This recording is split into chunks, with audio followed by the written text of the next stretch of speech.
ఎంతటి వేదన ఏం పొందాలను ఏ అన్వేషణ ఏ సత్యం తెలిసింది ఏ స్వప్నం కరిగింది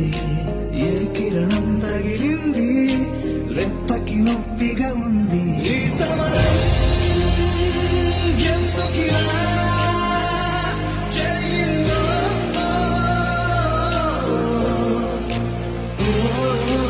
ఏ విజయం ఎవరికలా దొరికిందో నడిరేయితోటి ఎందుకంత స్నేహం నడిపించుతుంది మాయదారి మైకం పసిపాపలా నవ్వే గుణం